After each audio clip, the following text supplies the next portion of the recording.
जय श्री कृष्णा। राधे राधे मेरे प्यारे भक्त जनों, आज आप श्रवण करेंगे श्री गुरु बार की व्रत कथा।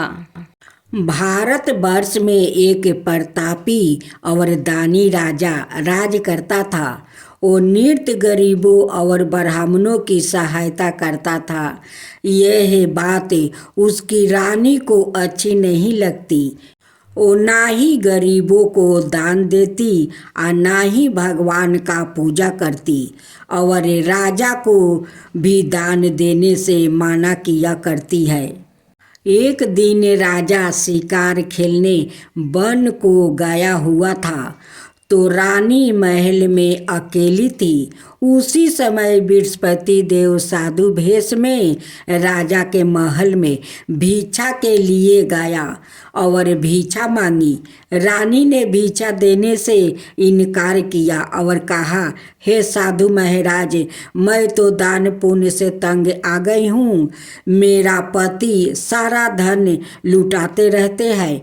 मेरी इच्छा है कि हमारा धन नष्ट हो जाए, फिर ना रहेगा बांस और ना बजेगी बांसुरी। साधु ने कहा, देवी तुम तो बड़ी विचित्रा हो। धन संतान तो सभी चाहते हैं, पुत्र और लक्ष्मी तो पापी के घर भी होने चाहिए। यदि तुम्हारे पास अधिक धन है तो भूखों को भोजन दो, प्यासों के लिए पियाऊ बनवाओ, मुसाफिरों के लिए धर्मशाला खुलवाओ। जो निर्धन अपनी कुंवारी कन्याओं का विवाह नहीं कर सकते, उनका विवाह करवा दो। ऐसे और कई काम है जिनके करने से तुम्हारा यश लोक परलोक में फैलेगा। परंतु रानी पर आदेश का कोई प्रभाव ना पड़ा। वो बोली, महाराज आप मुझे कुछ ना समझाइए। मैं ऐसा धन नहीं चाहती जो हर जगह बांटती फिरूं।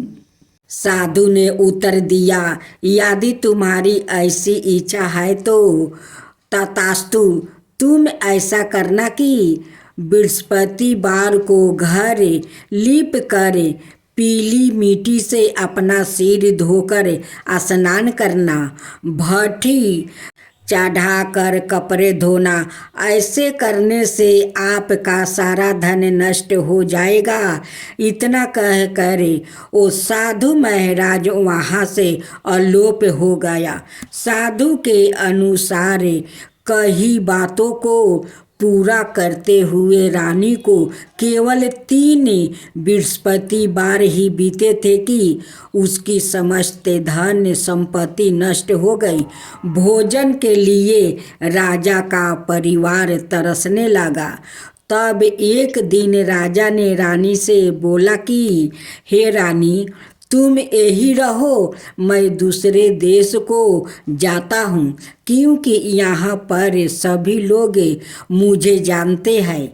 इसलिए मैं कोई छोटा कार्य नहीं कर सकता। ऐसा कहकर राजा परदेश चला गया। वहाँ वो जंगल से लकड़ी काट कर लाता और शहर में बेचता। इस तरह वो अपना जीवन व्यतीत करने लगा। इधर राजा के परदेश जाते ही रानी और दासी दुखी रहने लगी। एक बार जब रानी और दासी को 7 दिन तक बिना भोजन के रहना पड़ा, तो रानी ने अपनी दासी से कहा, हे दासी, पास ही के नगर में मेरी बहन रहती है। वो बड़ी धनवान है। तू उसके पास जा और कुछ ले आओ, ताकि थोड़ी बहुत गुजारा बसर हो जाए। दासी रानी की बहन के पास गई। उस दिन गुरुवार था और रानी की बहन उस समय बृहस्पतिवार व्रत की कथा सुन रही थी। दासी ने रानी की बहन को अपनी रानी का संदेश दिया, लेकिन रानी की बड़ी बहन ने कोई उत्तर नहीं दिया। जब दासी को रानी की बहन से कोई उत्तर नहीं मिला तो वो बहुत दुखी हुई और उसे क्रोध भी आया। दासी ने वापस आकर रानी को सारी बात बता दिया। सुनकर रानी ने अपने भाग्य को कोस रही थी। उधर रानी की बहन ने सोचा कि मेरी बहन की दासी आई थी, परंतु मैं उसे नहीं बोली, इससे वो बहुत दुखी हो गई होगी। कथा सुन करे और पूजा समाप्त करके वो अपनी बहन के घर आई और कहने लगी, हे बहिना, मैं बृहस्पतिवार का व्रत कर रही थी। तुम्हारी दासी मेरे घर आई थी, परंतु जब तक कथा होती है तब तक ना तो उठते हैं और ना ही बोलते हैं, इसलिए मैं नहीं बोली। कहो बहिना, दासी क्यों गई थी? रानी बोली, बहन, तुमसे क्या छुपाऊं? हमारे घर में खाने तक को अनाज नहीं है। ऐसा कहते कहते रानी की आंखों भर आई। उसने दासी समेत पिछले 7 दिनों से भूखे रहने तक की बात अपनी बहन को विस्तार पूर्वक सुना दिया। रानी की बहन बोली, देखो बहन, भगवान बृहस्पति देव सबकी मनोकामना को पूर्ण करते हैं।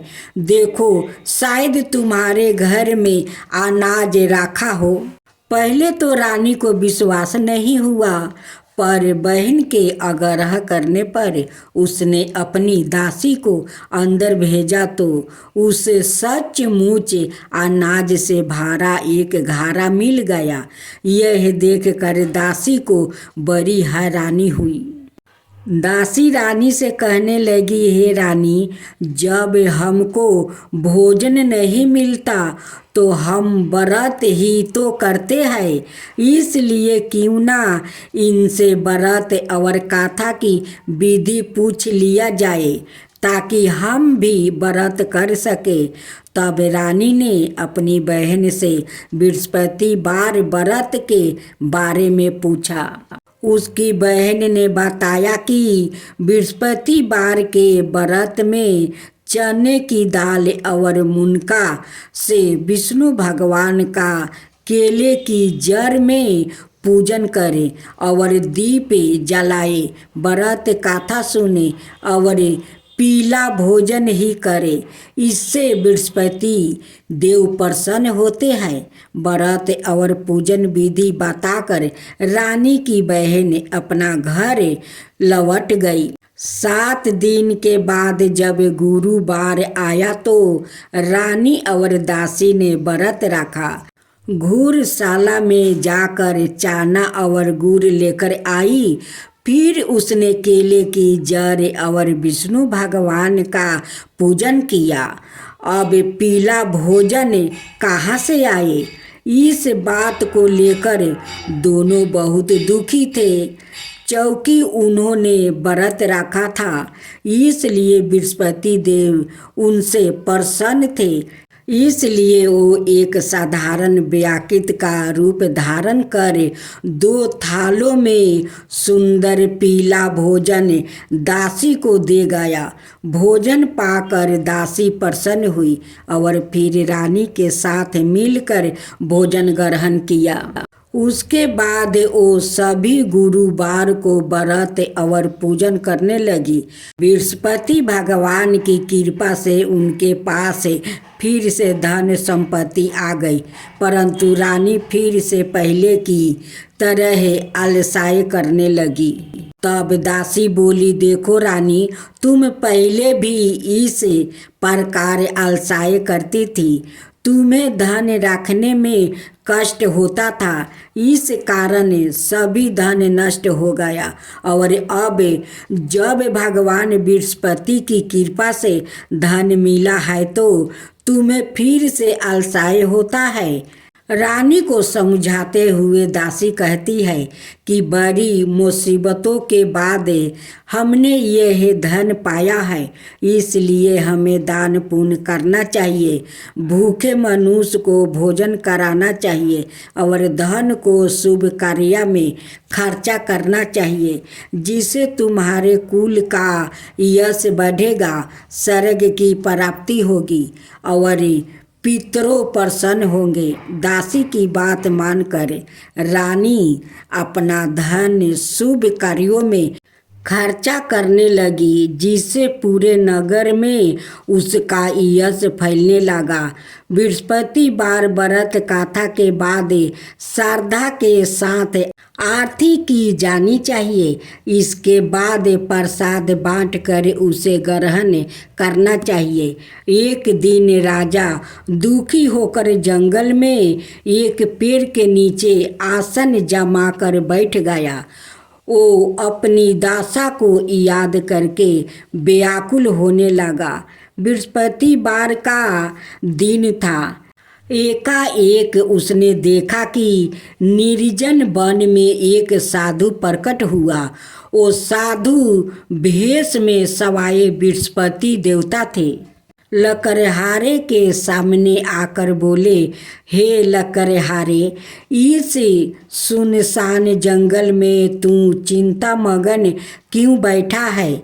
लकड़हारे ने दोनों हाथ जोड़कर प्रणाम किया और उत्तर दिया, महात्मा जी, आप सब कुछ जानते हैं, मैं क्या कहूँ? यह कहकर वो रोने लगा और साधु को अपनी आत्म कथा सुनाई। महात्मा जी ने कहा, तुम्हारी स्त्री ने बृहस्पति के दिन बृहस्पति भगवान का निरादर किया है, जिसके कारण रूठ होकर उन्होंने तुम्हारी यह दशा कर दिया है। अब तुम चिंता को दूर करके मेरे कहने पर चलो तो तुम्हारे सब कष्ट दूर हो जाएंगे और भगवान पहले से भी अधिक संपत्ति देंगे। तुम बृहस्पतिवार के दिन कथा किया करो, 2 पैसे के चने मुनका लाकर उसका प्रसाद बनाओ और शुद्ध जल से लोटे में शक्कर मिलाकर अमृत तैयार करो। कथा के पश्चात अपने सारे परिवार और सुनने वालों प्रेमियों में अमृत वो प्रसाद बांट दो। आप भी ग्रहण करो। ऐसे करने से भगवान तुम्हारी सब मनोकामना पूरी करेंगे। साधु के ऐसे वचन सुनकर लकड़हारा बोला, हे प्रभु, मुझे लकड़ी बेचकर इतना पैसा नहीं मिलता जिससे भोजन के उपरांत कुछ बचा सकूं। मैंने रात्रि में अपनी स्त्री को व्याकुल देखा है। मेरे पास कुछ भी नहीं जिससे मैं उसकी खबर मांग सकूं। साधु ने कहा, हे लकड़हारे, तुम किसी बात की चिंता मत करो। बृहस्पति के दिन तुम्हें रोजाना की तरह लकड़ियाँ लेकर शहर को जाओ। तुमको रोज से 2 गुना धन प्राप्ति होगा, जिससे तुम भली भांति भोजन कर लोगे और बृहस्पति देव की पूजा का सामान भी आ जाएगा। इतना कहकर साधु अंतर्ध्यान हो गया। धीरे धीरे समय व्यतीत होने पर फिर वही बृहस्पतिवार का दिन आया। लकड़हारा जंगल से लकड़ियाँ काटकर किसी शहर में बेचने गया। उसे उस दिन और दिन से अधिक पैसा मिला। राजा ने चना गुड़ आदि लाकर गुरुवार का व्रत किया। उस दिन से उसके सभी कैलेश से दूर हो गई। परंतु जब दोबारा गुरुवार का दिन आया तो बृहस्पतिवार का व्रत करना भूल गया। इस कारण बृहस्पति भगवान नाराज हो गया। उस दिन उस नगर के राजा ने विशाल यज्ञ का आयोजन किया और शहर में यह घोषणा करवा दी कि कोई भी मनुष्य अपने घर में भोजन ना बनावे और ना आग जलावे। समझते जानता मेरे यहाँ भोजन करने आवे। इस आज्ञा को जो ना मानेगा उसे फांसी की सजा दी जाएगी। इस तरह की घोषणा संपूर्ण नगर में करवा दी गई। राजा की आज्ञा अनुसार शहर की सभी लोग भोजन करने गया, लेकिन लकड़हारा कुछ देर से पहुंचा, इसलिए राजा उसको अपने साथ घर ले गया और ले जाकर भोजन करवा रहे थे तो रानी की दृष्टि उस खूंटी पर पड़ी जिस पर उसका हार लटका हुआ था। वहाँ पर दिखाई नहीं दिया। रानी ने निश्चय किया कि मेरा हार इस मनुष्य ने चुरा लिया है। उसी समय सिपाहियों को बुलवा कर उसको कारागार में डलवा दिया। जब लकड़हारा कारागार में पड़ गया और बहुत दुखी होकर विचार करने लगा कि ना जाने कौन से पूर्व जन्म के कर्म से मुझे यह दुख प्राप्ति हुआ है, और इसी साधु को याद करने लगा जो कि जंगल में मिला था। उसी समय तत्काल बृहस्पति देव साधु के रूप में प्रकट हुआ और उसकी दशा को देखकर कहने लगे, अरे मूर्ख, तूने बृहस्पति देव की कथा नहीं करी, इस कारण तुझे दुख प्राप्ति हुआ है। अब चिंता मत कर। बृहस्पतिवार के दिन कारागार के दरवाजे पर 4 पैसे पड़े मिलेगा, उनसे तू बृहस्पति देव की पूजा करना, तेरे सभी कष्ट दूर हो जाएंगे। बृहस्पति के दिन उसे 4 पैसे मिले। लकड़हारा ने कथा कही। उसी रात्रि को बृहस्पति देव ने उसे नगर के राजा को सपने में कहा, हे राजा, तुमने जिस आदमी को कारागार में बंद कर दिया है वो निर्दोष है, वो राजा है, उसे छोड़ दो। रानी का हार उसी खूंटी पर लटका है। अगर तू ऐसा नहीं करेगा तो मैं तेरे राज्य को नष्ट कर दूंगा।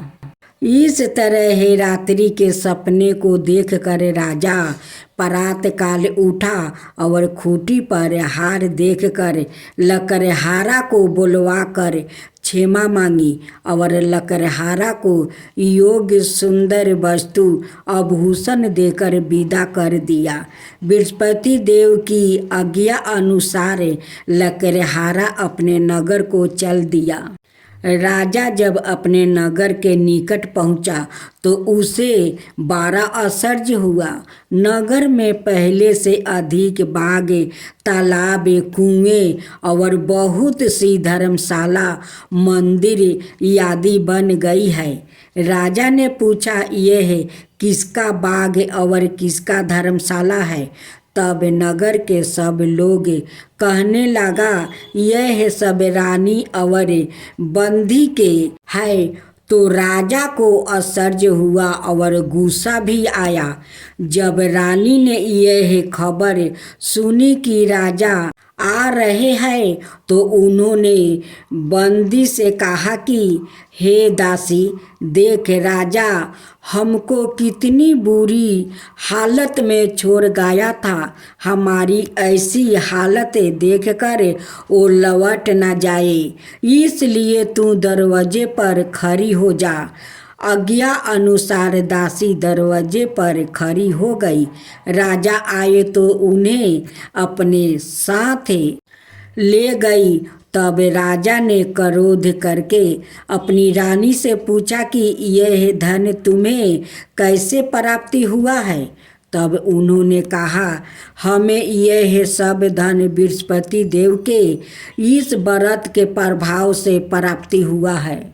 राजा ने निश्चय किया कि 7 रोज बाद तो सभी बृहस्पति देव का पूजन करते हैं, परंतु मैं प्रतिदिन दिन में 3 बार कहती हूँ और रोज व्रत किया करूँगा। अब हर समय राजा के दुपट्टे में चने की दाल बंधी रहती थी और दिन में 3 बार कहानी कहता था। एक रोज राजा ने विचार किया कि चलो अपनी बहन के यहाँ हो आवे। इस तरह निश्चय कर राजा घोड़े पर सवार हो गया, अपनी बहन के घर जाने लगा। मार्ग में उसने देखा कि कुछ आदमी एक मुर्दे को लिए जा रहे हैं। उन्हें रोक कर राजा कहने लगा, अरे भाइयों, मेरी बृहस्पति देव की कथा सुन लो। वो बोला, लो, हमारा तो आदमी मर गया है और इसको अपनी कथा की परी है। परंतु कुछ आदमी बोले, अच्छा कहो, हम तुम्हारी कथा भी सुनेंगे। राजा ने दाल निकाली और जब कथा आधी हुई थी कि मुर्दा हिलने लगा और जब कथा समाप्त हो गई तो राम राम करके मनुष्य उठकर खड़ा हो गया। आगे मार्ग में उसे एक किसान खेत में हल चलाता मिला। राजा ने उसे देखा और उसे बोला, अरे भैया, तुम मेरी बृहस्पति बार की कथा सुन लो। किसान बोला, जब तक मैं तेरी कथा सुनूंगा तब तक 4 हाल जोत लूँगा। जा अपनी कथा किसी और को सुनाना। इस तरह राजा आगे चलने लगा। राजा के हटते ही बैल पछाड़ खाकर गिर गया और किसान के पेट में बड़ी जोर का दर्द होने लगा। उस समय उसकी माँ रोटी लेकर आई। उसने जब यह देखा तो अपने पुत्र से सब हाल पूछा और बेटे ने सभी हाल कह दिया। तो बुढ़िया दौड़ी दौड़ी उसे घोड़सवार के पास गई और उसे बोली कि मैं तेरी कथा सुनूंगी। तू अपनी कथा मेरे खेत पर चल कर ही कहना। राजा ने बुढ़िया के खेत पर जाकर कथा कही, जिसके सुनते ही वो बैल उठकर खड़ा हुआ और किसान के पेट का दर्द भी बंद हो गया। राजा अपनी बहन के घर पहुंचा। बहन ने भाई की खूब मेहमानी की। दूसरे रोज प्रात काल राजा जागा तो वो देखने लगा कि सब लोग भोजन कर रहे हैं। राजा ने अपनी बहन से कहा, ऐसा कोई मनुष्य है जिसने भोजन नहीं किया हो? मेरी बृहस्पति बार की कथा सुन ले। बहन बोली, हे भैया, यह देश ऐसा ही है कि पहले यहाँ लोग भोजन करते हैं, बाद में अन्याय काम करते हैं। अगर कोई पड़ोस में हो तो देख आऊँ। वो ऐसा कहकर वो देखने चली गई, परंतु उसे कोई ऐसा व्यक्ति नहीं मिला जिसने भोजन ना किया हो। वो एक कुम्हार के घर गई, जिसका लड़का बहुत बीमार था। उसे मालूम हुआ कि उनके यहाँ 3 रोज से किसी ने भोजन नहीं किया है। रानी ने अपने भाई की कथा सुनने के लिए कुम्हार से कहा। वो तैयार हो गया। राजा ने जाकर बृहस्पति बार की कथा कही, जिसको सुनकर उसका लड़का ठीक हो गया। अब तो राजा की प्रशंसा होने लगी। एक रोज राजा ने अपनी बहन से कहा कि हे बहन, हम अपने घर को जाएंगे, तुम भी तैयार हो जाओ।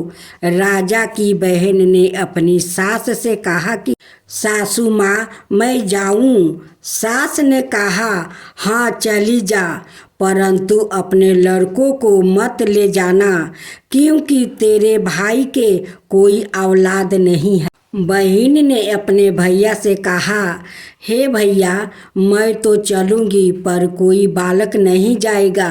राजा बोला जब कोई बालक नहीं जाएगा तब तुम ही क्यों जाओगी? बड़े दुखी मन से राजा अपने नगर को लौट आया। राजा ने अपनी रानी से कहा हमें निर्वंशी है, हमारा मुंह देखने का धर्म नहीं है और कुछ भोजन आदि नहीं किया। रानी बोली हे प्रभु, बृहस्पति देव ने हमें सब कुछ दिया है, वो हमें औलाद अवश्य देंगे। उसी रात को बृहस्पति देव ने राजा से सपने में कहा हे राजन उठो, सभी सोच त्याग दे, तेरी रानी गर्भ से है। राजा की यह बात सुनकर बड़ी खुशी हुई। 9 महीना में उसके गर्भ से एक सुंदर पुत्रा पैदा हुआ। तब राजा बोला हे रानी, एक स्त्री बिना भोजन के रह सकती है, लेकिन बिना औलाद के वो नहीं रह सकती है, पर बिना कहे नहीं रह सकती है। जब मेरी बहन आवे तो तुम उसे कुछ कहना मत। रानी ने सुनकर हाँ कर दिया। जब राजा की बहन ने यहाँ शुभ समाचार सुना तो वो बहुत खुश हुई और बधाई लेकर अपने भाई के यहाँ आ गई। तभी रानी ने कहा घोड़ा चढ़कर तो नहीं आई, गाधा चढ़कर आई है। राजा की बहन बोली भाभी, मैं इस प्रकार ना करती तो तुम्हें औलाद कैसे मिलती? बृहस्पति देव ऐसा ही है, जैसी जिसके मन में कामनाएं है सभी को पूर्ण करते हैं। जो सादा भावना पूर्वक बृहस्पतिवार का व्रत करता है और कथा पढ़ता है अथवा सुनता है, दूसरों को सुनाता है, बृहस्पति देव उसकी सभी मनोकामना पूर्ण कर देते हैं। भगवान बृहस्पति देव उसकी सदाए रक्षा करते हैं। संसार में जो मनुष्य सदा भावना से भगवान जी का पूजन व्रत सच्चे हृदय से करते हैं तो उनकी सभी मनोकामना पूर्ण करते हैं। जैसी सच्ची भावना से रानी और राजा ने उनकी गाथा का गुणगान किया तो उनकी सभी इच्छाएं बृहस्पति देव जी ने पूर्ण किया। इसलिए पूर्ण गाथा सुनने के बाद प्रसाद लेकर जाना चाहिए। हृदय से उसका मनन करते हुए जयकारा बोलना चाहिए। बोलो बृहस्पति देव की जय, भगवान विष्णु की जय। अब आरती सुने। ओम जय बृहस्पति देवा, ओम जय बृहस्पति देवा, चीनी चीनी भोग लगाऊं केदली फल मेवा। ओम जय बृहस्पति देवा, ओम जय बृहस्पति देवा। तुम पुराण परमात्मा, तुम्हें ही अंतर्यामी, जगत पिता जगदीश्वर, तुम्हें ही सबके स्वामी। ओम जय बृहस्पति देवा, जय बृहस्पति देवा। चरनामी रीति निज निर्मल, सभी पतके हरता, सकल मनोरथ दायके, कृपा करो भक्तो। ओम जय बृहस्पति देवा, ओम जय बृहस्पति देवा।